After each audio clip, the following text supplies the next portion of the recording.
चलो let's go. आज हम लोग बस होटल आए थे अहमद खान से मिलके, बस होटल में बैग पैक किया भी निकल रहे, जल्दी निकलो।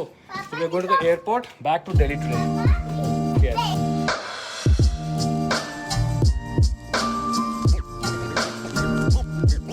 Thank you.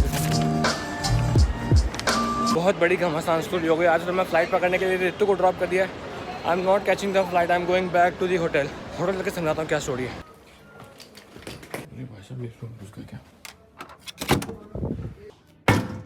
Back to my room, करते हैं पढ़ाई। कल सुबह पेपर है, डिनर चल रहा है यहाँ पे। क्या दिन था। हम लोग निकलना था दिल्ली के लिए, बहुत जरूरी काम था कल सुबह दिल्ली में। रितु चली गई, उसके पीछे पीछे मैं गया। 2 गाड़ियां करा क्योंकि सामान था, बच्चे मतलब काफी ज्यादा लोग थे। रास्ते में याद आया कि अरे भाई कल भी एक जरूरी काम है जो कि मुंबई में है। तो रितु कहती है भाई देख दोनों लोग तो नहीं आ सकते, आप एक काम करो, आप होटल वापस जाओ। लेकिन फिर भी मैं एयरपोर्ट तक गया क्योंकि इन लोगों के आईडी कार्ड पासपोर्ट मेरे पास थे, घर की चाबी मेरे पास थी।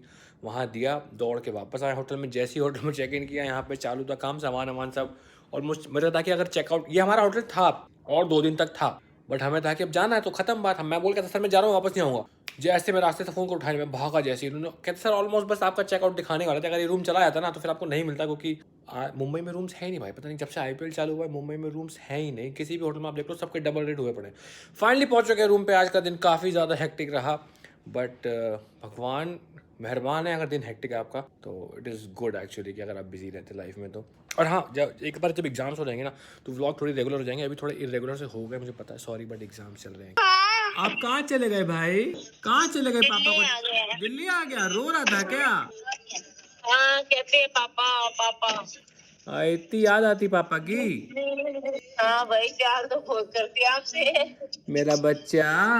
भाई हम डेली आपके साथ टाइम बिताते ना बच्चे। हाँ। And then you are not there, तो इनके लिए वो दिन अलग जाएगी जिस दिन यू आर नॉट देयर। आए मिला बोल। कम करो ना थोड़ा। रशी रो नहीं भाई।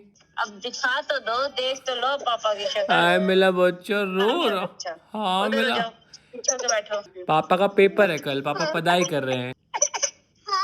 पापा का एग्जाम है कल, एग्जाम। आई लव यू रशी।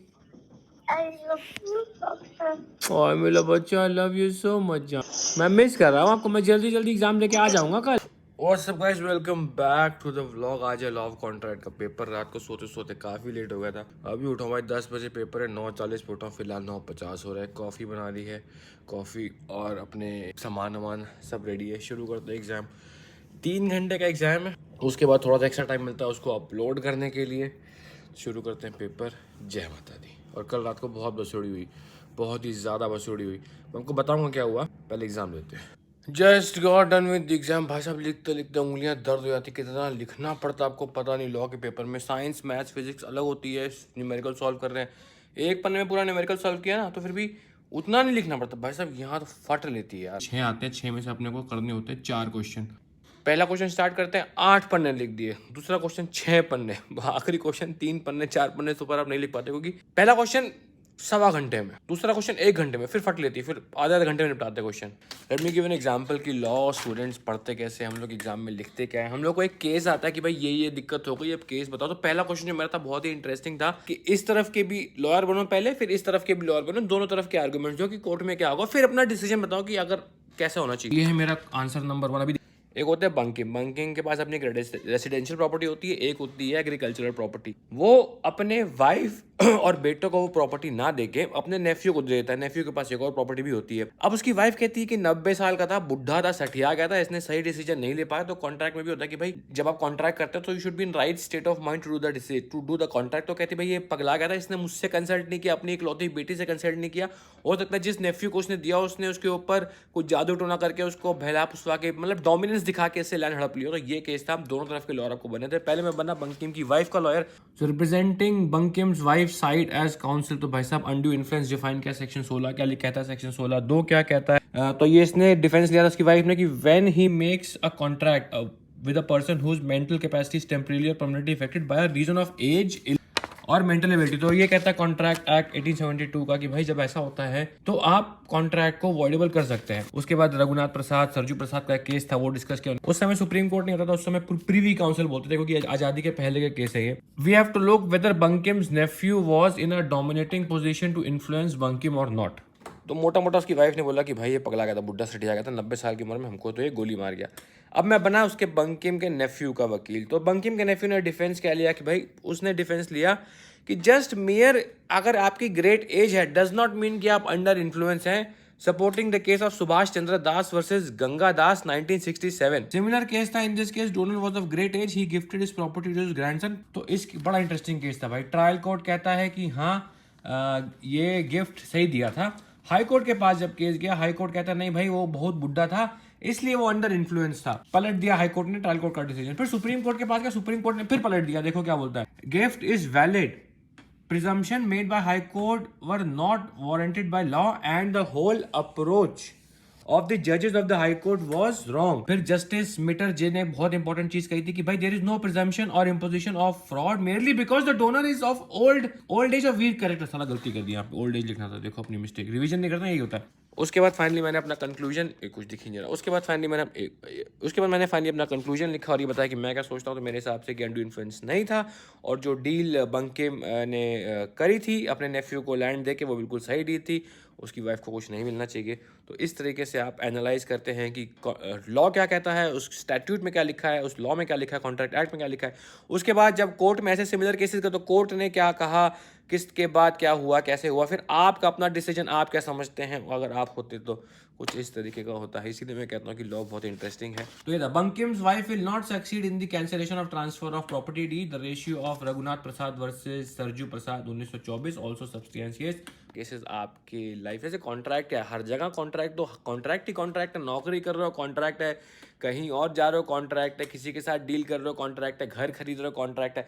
भाई साहब दुकान में अगर आप एक साबुन लेने जाते तो वो भी एक कॉन्ट्रैक्ट होता है। You agree to buy that stuff and you agree to pay him some consideration, it's a oral contract, everything is a contract. Restaurant में खाना खाने जाते हो जो बिल पकड़ा था वो कॉन्ट्रैक्ट होता है कि भाई यू पे this much, everything is a contract. तो ये काफ़ी इंटरेस्टिंग चीज़ होती है, इसलिए मैं कहता हूँ।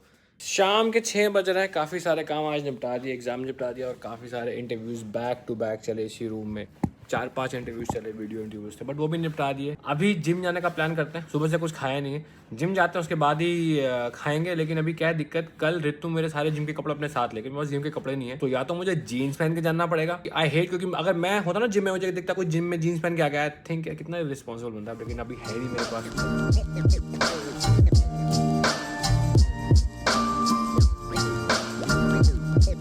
Got done with my workout. भाई दिन भर कितना भी काम करा लो, लेकिन बस अगर 1 घंटा मिल जाए वर्कआउट लेना, बहुत ही मज़ा आता है। अभी लेते हैं अपना पोस्ट वर्कआउट। अरे अपना प्रोटीन का, ये रहा अपना protein post workout as usual, impact isolate by uh Myprotein. Myprotein अभी लॉन्च किए हैं एक नया फ्लेवर, मैं 2 क्यों दिखा रहा हूँ। एक नया फ्लेवर BCAA का ग्रीन एप्पल फ्लेवरिंग, भाई क्या गजब क्रैक किया, इतना स्मूथ फ्लेवर है ना ग्रीन। एक्चुअली मेरी एक और ट्रिक है, मैं क्या करता हूँ, so I have this yoghurt protein shake, अभी पानी में ना पी के रिच क्रीमी दही साथ में लाएंगे आइसोलेट। इसमें मैं थोड़ी सी ब्लूबेरी डालता हूँ, पीनट बटर डालता हूँ, this is how it looks. ये बहुत ही अमेजिंग लगता है खाने में। पोस्ट वर्कआउट में आप ये भी खा सकते हैं। Great success.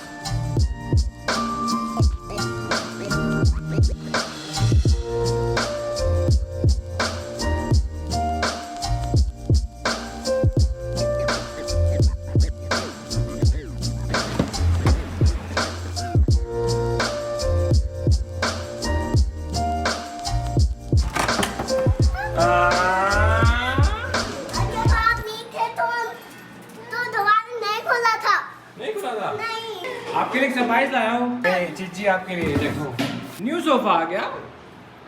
बेटा माउस को बोलना खाएगा नहीं अब न्यू सोफा। आज पियेंगे न्यू सोफे में बैठ के चाय। क्यों पीऊँ? हम लोग ने भी डिसाइड किया कि जो हमारी नई कारपेट आई है उसको यहाँ से हटा दे, क्योंकि हमारे घर में धूर्त बच्चा है, वो खा जाएगा। उसको कितना ही समझा लो, नहीं समझेगा भाई वो। पाओ हमारा स्विमिंग पूल चालू होने वाला हो गया। अरे रशु स्विमिंग पूल चालू हो गया, बल्ले नहाएंगे। वहाँ पे अभी घास लग रही है, स्विमिंग पूल में पानी भर दिया है और यहाँ बेसमेंट में जिम है, बस जिम चालू हो जाए बढ़िया। सरप्राइज आपके लिए, मम्मा को भी बुला के लाओ। ऐसी आइस क्लोज देख लिया, अभी नहीं देखोगे, बिल्कुल भी नहीं देखोगे, अभी भी नहीं देखोगे। आ जाओ। क्या होगा गेस करो। 1 2 3 ओपन।